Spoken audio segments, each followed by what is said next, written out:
السلام علیکم ورحمۃ اللہ۔ میں حکیم عبید الرحمن آپ کی خدمت میں حاضر ہوں۔ آج ہم اس موضوع پہ گفتگو کرتے ہیں کہ کیا شوگر چیک کرنے سے روزہ ٹوٹ جاتا ہے؟ تو شوگر چیک کرنے سے روزہ بالکل بھی نہیں ٹوٹتا۔ اسی طرح اللہ کے نبی نے روزے کی حالت میں حجامہ بھی کروایا ہے، تو حجامہ کروانے سے بھی روزہ نہیں ٹوٹتا۔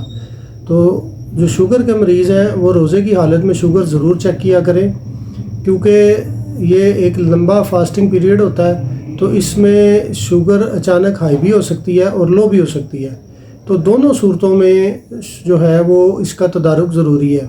تو شوگر کے جو مریض ہیں وہ روزے کی حالت میں شوگر چیک کر سکتے ہیں اور کرنی بھی چاہیے۔ اگر آپ کو ٹھنڈے پسینے آ رہے ہیں اور شوگر جو ہے وہ لیول آپ کا 70 سے کم ہو رہا ہے، چکر آ رہے ہیں، کمزوری محسوس ہو رہی ہے، تو اس صورت میں فوراً روزہ توڑ دیں اور اس کے لیے کھجور یا کوئی بھی جو چیز میسر ہو اس کا استعمال کریں۔ اور اگر شوگر بڑھی ہوئی ہو تو اس صورت میں بھی فوراً دوا جو بھی شوگر کی آپ لے رہے ہیں اس کا استعمال کریں۔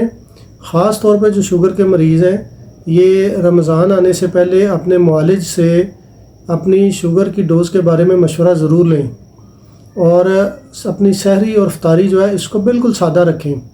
شوگر کے مریضوں کے لیے خاص ہدایت یہ ہے کہ گندم کی روٹی رمضان میں نہیں چھوڑنی چاہیے۔